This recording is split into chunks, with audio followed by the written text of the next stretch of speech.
બીજી બાજુ રાજ્યભરમાં વિઝા એજન્ટો પર સીઆઈડી ક્રાઇમના દરોડા પડ્યા છે। અમદાવાદ, ગાંધીનગર, વડોદરામાં કાર્યવાહી કરાઈ છે। વડોદરામાં સીઆઈડી ક્રાઇમનું 12 કલાક ચાલ્યું છે સર્ચ ઓપરેશન। તો વિઝા કન્સલ્ટન્ટ ઓફિસમાં સીઆઈડી ક્રાઇમની તપાસ અત્યાર સુધીની તપાસમાં મોટા ખુલાસા સામે આવ્યા છે। આ દરોડામાં કેટલીક શંકાસ્પદ માર્કશીટ પણ મળી આવી છે। ગુજરાત બહારની યુનિવર્સિટીઓની શંકાસ્પદ માર્કશીટ મળી આવી છે। તો ઘણા મહત્વપૂર્ણ દસ્તાવેજ કબજે લેવાયા છે। કમ્પ્યુટર નેટવર્કનું મુખ્ય સર્વર, લેપટોપ તથા મોબાઈલ પણ કબજે લેવાયા છે। તો આ તરફ માઇગ્રેશન ઓવરસીઝ નામની વિઝા ઓફિસના સંચાલક સ્મિત શાહનું લેપટોપ પણ કબજે લેવાયું છે, સાથે તેમનો મોબાઈલ જે છે તે પણ કબજે લેવાયો છે। તો બીજી બાજુ એક મોટું બોક્સ ભરીને દસ્તાવેજો, ફાઇલો કબજે લેવાયા છે। સીઆઈડી ક્રાઇમની ટીમના ઇન્ચાર્જ ડીવાયએસપીનું નિવેદન સામે આવ્યું છે। તો 12 કલાકની તપાસના અંતે પંચનામા સાથે કેટલાક શંકાસ્પદ દસ્તાવેજો કબજે કર્યા છે। તો વિવિધ એંગલથી આ દસ્તાવેજોની તપાસ કરવામાં આવશે। ફોરેન્સિક ઇન્વેસ્ટિગેશન પણ છે તે ચોક્કસથી કરવામાં આવશે।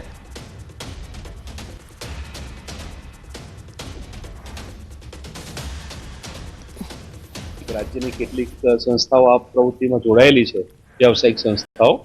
તો આજે એમાં રાજ્યવ્યાપી રેડો કરવામાં આવેલી છે અને વડોદરા ખાતે 3 પીઆઈની ટીમે રેડ કરેલી છે અને 12 અધિકારી કર્મચારીનો સ્ટાફ હતો અને શંકાસ્પદ જે દસ્તાવેજો અમને મળ્યા છે એ અમે કબજે લીધા છે 12 કલાકના પંચનામાના અંતે।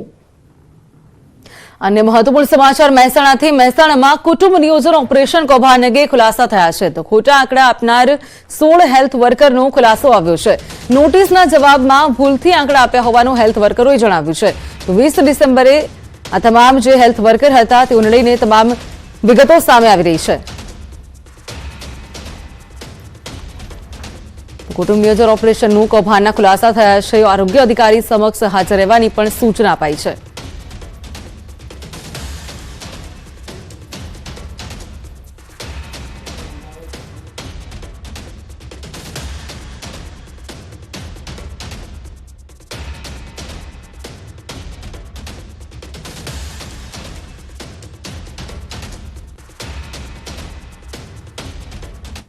તો આ તરફ જૂનાગઢમાં તાંત્રિક વિધિના નામે દુષ્કર્મ આચર્યું છે। મેસવાડમાં યુવતી સાથે દુષ્કર્મ આચર્યું છે। પૈસાની લાલચ આપીને દુષ્કર્મ આચર્યું હતું। તો પોલીસે સાગર ભુવા સહિત 5 લોકોની ધરપકડ કરી છે। એટ્રોસિટી એક્ટ, ધાક ધમકી સહિતની ફરિયાદ દાખલ કરાઈ છે। તો સાગર ભુવો, ફેઝલ પરમાર, વિજય વાઘેલા, નારણ આહિર, સિકંદર દેખૈયા સહિત 5 લોકો સામે ફરિયાદ નોંધવામાં આવી છે। એટ્રોસિટી એક્ટ તથા ધાક ધમકી સહિતની ફરિયાદ પણ નોંધવામાં આવી છે। જૂનાગઢમાં તાંત્રિક વિધિના નામે દુષ્કર્મ આચર્યું હતું, જેને લઈને આ તમામ ફરિયાદ નોંધાઈ છે। તો આ અંગે વધુ વાત કરવાની ફોનલાઈન પર અતુલ જોડાયા છે। અતુલ, તાંત્રિક વિધિના નામે દુષ્કર્મ આચર્યું હતું, 5 લોકો સામે ફરિયાદ નોંધાઈ છે, શું છે વિગત?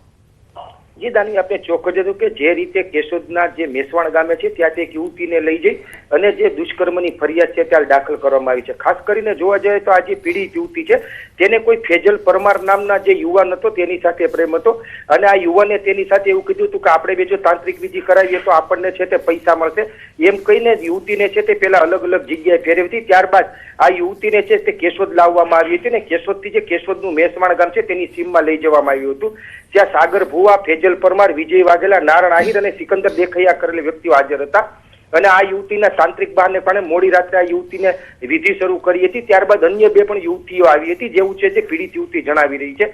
હાલ જે તે યુવતી છે તેને બેસાડીને કીધું કે પૈસાનો વરસાદ થશે, તેમ કહીને યુવતીને છે તે જે વાડી વિસ્તાર છે તેની ઓડીમાં લઈ ગયા હતા ને ત્યાં આ જે યુવતી સાથે છે તે દુષ્કર્મ આચર્યું હતું। ખાસ જોવા જઈએ તો યુવતી સાથે કેટલા લોકોએ દુષ્કર્મ કર્યું હતું ને કોણ કોણ મદદગારીમાં હતા તેના ઉપર પોલીસે હાલ તપાસ કરી છે। પણ જે રીતે યુવતી સાથે છે તે તાંત્રિક વિધિના બહાને પૈસા મેળવવાની લાલચ આપી અને આ 5 લોકોએ દુષ્કર્મ કર્યાની હાલ જે કેશોદ પોલીસ સ્ટેશનમાં ફરિયાદ નોંધાઈ છે અને હાલ આ બાબતે પોલીસે વધુ તપાસ હાથ ધરી છે। જી ધન ચોક્કસ અતુલ, જોડાઈ સમગ્ર માહિતી આપવા બદલ આપનો આભાર। તો પૈસાને લાલચે દુષ્કર્મ આચર્યું હતું ત્યારે પોલીસે હાલ સમગ્ર મામલે તપાસ હાથ ધરી છે। બીજી બાજુ વડોદરામાં અકસ્માતમાં એક વ્યક્તિનું મોત નીપજ્યું છે। કરજણ સાધલી રોડ પર જીથરડી ગામ પાસેનો બનાવ કે જ્યાં 2 બાઇક સામસામે અથડાયા હતા, જેમાં એક વ્યક્તિનું મોત નીપજ્યું છે। અકસ્માત બાદ બાઇક ચાલક ફંગોળા પટકાયો હતો ત્યારે ટ્રકના ટાયર નીચે આવી જતા ચાલકનું મોત નીપજ્યું છે। તો 2 બાઇક સામસામે અથડાયા હતા, જેમાં એક વ્યક્તિ એટલે કે એક બાઇક ચાલક જે છે તે ફંગોળાઈને પટકાયો હતો અને ટ્રકના ટાયર નીચે આવી જતા તે વ્યક્તિનું મોત નીપજ્યું છે।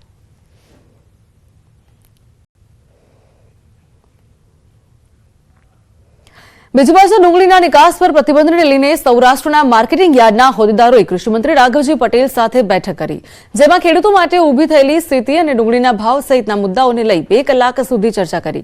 રાઘવજી પટેલે આ મામલે કેન્દ્રીય કૃષિમંત્રી મનસુખ માંડવિયા સાથે પણ ચર્ચા કરી, તો સાથે જ મુખ્યમંત્રીનું પણ ધ્યાન દોર્યું હોવાનું નિવેદન તેઓએ આપ્યું છે.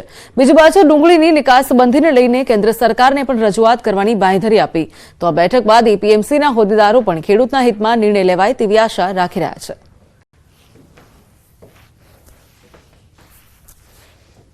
ડુંગળીની નિકાસબંધીના કારણે અને ખેડૂતોને ભાવના પ્રશ્ને જે પરિસ્થિતિ ઊભી થઈ છે એ અંગે મેં ભારત સરકારના કૃષિમંત્રી, ભારત સરકારના ખાતર મંત્રી મનસુખભાઈ માંડવિયા સહિતના અને અમારા મુખ્યમંત્રી શ્રી ભૂપેન્દ્રભાઈ પટેલનું ધ્યાન દોર્યું છે.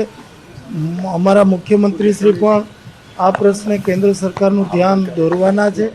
ડુંગળીની જે નિકાસબંધી થઈ એ અંગે મેં રજૂઆત કરી હતી અને રજૂઆતમાં ખેડૂતોને જે અન્યાય થઈ રહ્યો છે એ બાબતે રજૂઆત કરી. માનનીય મંત્રીશ્રીએ, માનનીય રાકેશ સાહેબ જે છે એમણે બરાબર સાંભળી અને આ અનુસંધાને એ ઉપર રજૂઆત કરીને આ નિકાસબંધી દૂર કરવા માટે રજૂઆત કરશે એવું અમને આશ્વાસન આપ્યું છે અને અમે આશા રાખીએ છીએ કે ખેડૂતોના હિતમાં આ નિર્ણયમાં ફેરફાર થશે.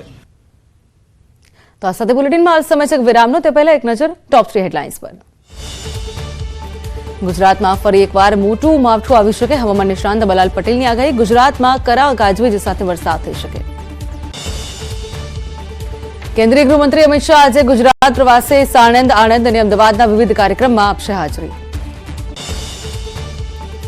સુરત એરપોર્ટને મળ્યો છે આંતરરાષ્ટ્રીય દરજ્જો. પીએમ મોદીની અધ્યક્ષતામાં મળેલી બેઠકમાં લેવાયો નિર્ણય.